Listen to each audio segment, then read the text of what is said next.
Good afternoon, everyone, and welcome to another episode of Unscripted and Unchained. I am DM Bloodworth, and as you can see, this is day 6 of RPGaDay 2018. And the question for today is, how can players make the world seem real? So, well, first of all, when I started thinking about this question, I certainly had to include the game master in what players includes, because the world really cannot seem real unless both the game master and the players are all buying into the concept of the world being a living, breathing, and ever expanding place. So the responsibility really begins with the game master to start thinking about, well, you know, what do I want this world to seem like for the players? And then how do I get them to buy into it? And one of the things that, I've done in the past and will continue to do is I ask the players to, create their characters, a first level character. And then once they've done that, I'll ask them, all right, now I want you to create what your character will look like at level 2 and 3. All right, so now they have their character created. That is, a first level character, second level, and third level character. And this kind of gives them the opportunity to start thinking about, all right, well, where is it that I want this particular character to go?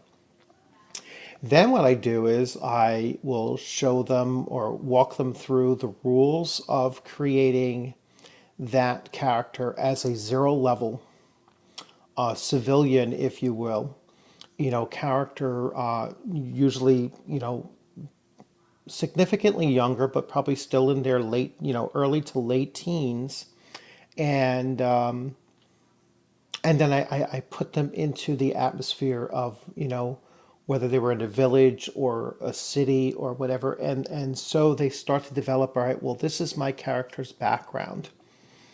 And go through, well, what, were they serving an apprenticeship? Were they, what are some of the traits of your character that are, personality traits and such? And once they have a really good idea of what their character is like, now I take the character and group of characters, because all of the players will do, the similar process. And now I place them into a fairly small setting.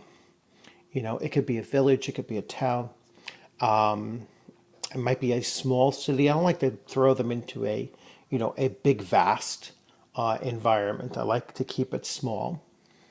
And I have them go through a process of what I call a carousal system, where they're going to spend several days just getting to know the town or village or hamlet that they're in, or small city that they are in, and to learn about some of the key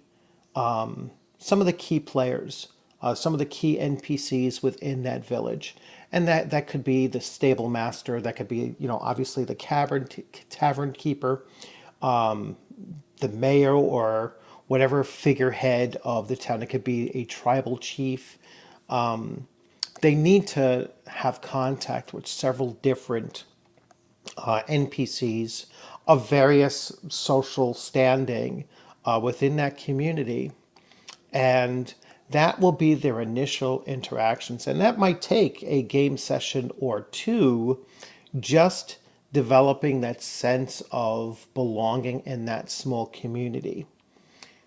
Then the first adventure comes about. And now they're leaving that small community, participating in that first adventure, returning back to the small community, seeing how the impact of their adventure plays on and alters what's going on back in that small community. and they will do several, adventures within that small community, and there might be like almost like a hub of activity for them, for a good span of levels. So maybe levels 1 and 2 and possibly 3, they'll keep on going back to that one place. Then they'll get an adventure that takes them a little bit farther out, perhaps to the next nearest big city. And so now they will travel there and they will spend a number of levels uh, working out of that new locale. And as you start doing this, they're developing a greater and greater sense that the world is much bigger than just what they've been exposed to. Now, let's say characters get killed. A new character by the same player will start in a different location.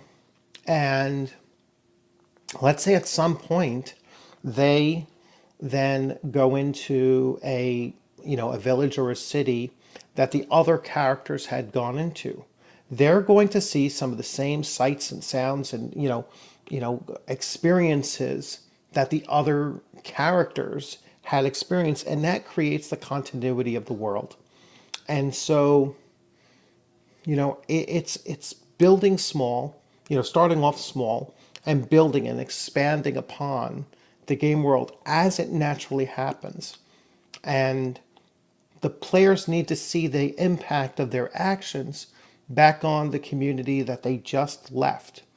All right. And that way they're starting to gain ownership of not just their actions, but also ownership of the game world, because now they feel like they are contributing to the evolution of that game world, and they're helping the game master kind of create and write, what those next events might actually become. So, I mean, that's the main thing, conceptually, that I think helps players, make the world seem real. Other things are, utilizing real world experiences. Now, I'm not talking about, you have to set time out for, the players to have their characters,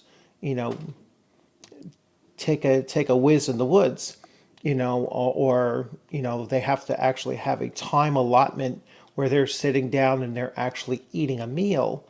But you can include other environmental events and consequences that they're experiencing. You should have them participate in, the general commerce that's going on in the world, and you just keep on trying to bring those, some of those everyday things into the character's experience, so that they kind of don't lose connection to the fact that they're a whole being. They're a whole, a whole collection of experiences, both common and uncommon.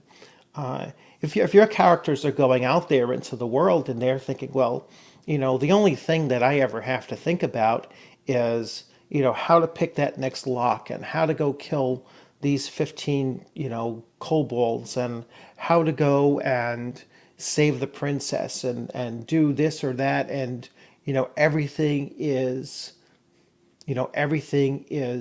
adventure oriented activities. Then you're giving them a one-dimensional world, and they're going to become one-dimensional characters. I mean, they might have a group dynamic within, the various players sitting at the table, but outside there, they're not going to have any connection to NPCs, and they'll have no sense that the world they're actually in is anything more complex than a chessboard, and playing on a chessboard. So that's pretty much my wrap up of how can you have players make the world seem real. I hope you enjoyed the video. If you haven't subscribed, I welcome you to subscribe. Please make sure that if you do, that you hit the bell for to get alerts. I'm going to have several videos. Actually, this evening I'll be putting out several videos, so you get the alerts once those are uploaded. If you like the video, give it a thumbs up. I really appreciate it. If you have any comments that you'd like to leave, very welcome to leave comments. I love getting comments because it allows me to learn what is an interest of you, your interest, and so I can respond to them. I try to respond to every comment that I get. I generally do. And if you have any projects that you're working on, or any Kickstarters in particular that you'd like for me to take a look at, please post them. Put a link up there. I don't mind you using my my channel for advertising your product. If you want to put it out there, you're welcome to.